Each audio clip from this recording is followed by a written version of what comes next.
شروع اللہ کے نام سے جو نہایت مہربان اور بڑا رحم کرنے والا ہے۔ السلام علیکم جی، میرا نام عنایا ہے اور میں آپ لوگوں کو آج پارٹ 2 آف پاک اسٹڈی سیمسٹر 2 کی پڑھاؤں گی، اور پارٹ 2 میں اب ہم جہانگیر کا دور سٹارٹ کرنے والے ہیں۔ جہانگیر کا دور جو ہے نا وہ 1605 میں سٹارٹ ہوا اور 1628 میں ختم ہوا۔ یہ اکبر کا سب سے بڑا بیٹا تھا اور اس کا جو اپنا نام تھا یعنی برتھ نیم جو تھا وہ کیا تھا، سلیم تھا، اور اس کا جو ٹائٹل دیا گیا اس کو جو ٹائٹل دیا گیا اس کا وہ کیا ہے، جہانگیر ہے۔ اس کا فل نیم ہے نور الدین محمد جہانگیر۔ اچھا جی، جہانگیر جو ہے نا وہ بڑا انصاف پسند تھا، کیونکہ اس نے اپنے گھر کے سامنے ایک لاٹھی لگائی تھی، ایک گھنٹی لگائی تھی کہ جس کو بھی جس وقت بھی انصاف چاہیے یا کوئی مطلب ایسا معاملہ ہو جس میں انصاف چاہیے تو وہ آ سکتا ہے، کسی بھی ٹائم آ سکتا ہے، اس پہ کوئی پابندی نہیں ہے۔ وہ گھنٹی بجائے گا اور میں باہر نکلوں گا ڈائریکٹلی۔ اچھا جی، میں اس کو انصاف دلاؤں گا۔ جہانگیر نے شالمار باغ بنایا تھا لاہور میں، اور اس نے پرشین لینگویج کو پروموٹ کیا تھا۔ اچھا جی، اب جہانگیر کا بیٹا جو ہے نا اس کا جہانگیر کے ڈیتھ کے بعد اس کا بیٹا آیا جو کہ شاہ جہان ہے، وہ 1628 میں آیا اور 1658 تک رہا۔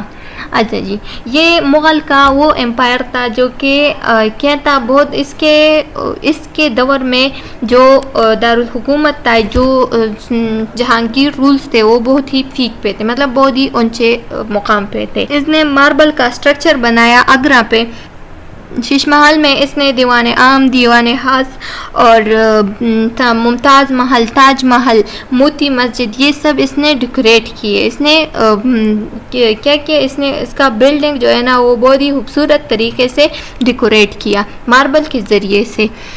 ہمایون نامہ یا جہانگیر آٹو بایوگرافی، تس کی جہانگیری، عبدالحامد لاہوری، شاہ نامہ یا عنایت خان شاہ جہان نامہ اور some example of Mughal literature. یہ مغل لٹریچر کی سم ایگزامپل ہے جو کہ کیا ہے کہ ان later period of Shah Jahan region. پھر اس کے بعد آیا اورنگزیب عالمگیر۔ After the death of Shah Jahan کون آیا؟ پھر اس کے بعد آیا اورنگزیب عالمگیر۔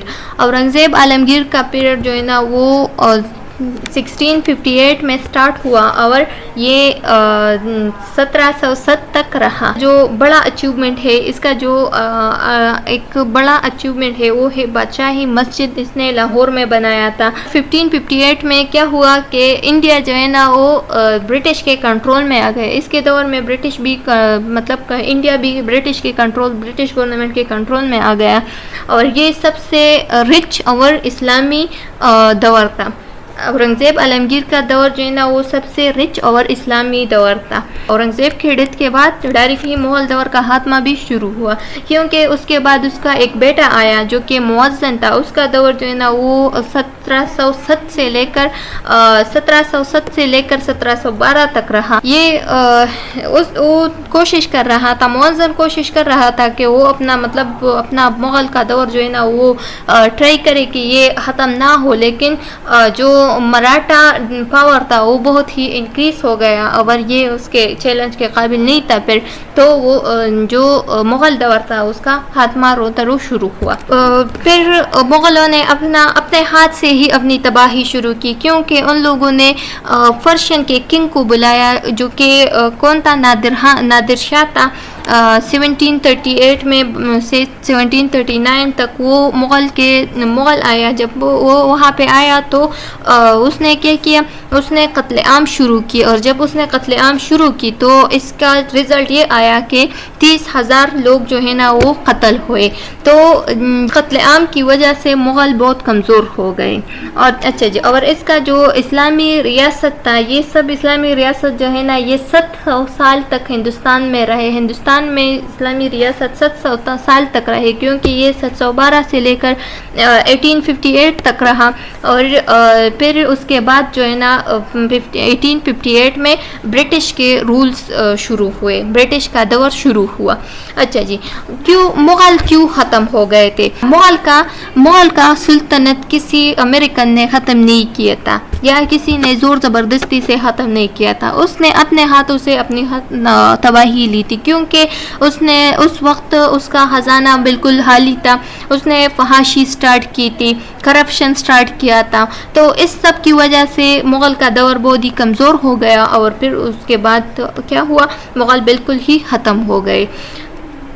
اچھا جی، لیک آف ایجوکیشن اینڈ یہ دیکھو، یہ اس کا دور جو ہے نا یہ اس وجہ سے بھی کمزور ہوا تھا کہ لیک آف ایجوکیشن ختم ہوا تھا، science and technology, industrialisation, weak administration control due to large obscured area rules, as living ruler and gap between general public and ruler کے درمیان بھی گیپ زیادہ ہوا تھا، ٹھیک۔ تو ان سب کی وجہ سے کیا ہوا، جو مغل کا فال ڈاؤن تھا وہ شروع ہوا تھا، اور بہت جلد ہی مغل ختم ہو گیا۔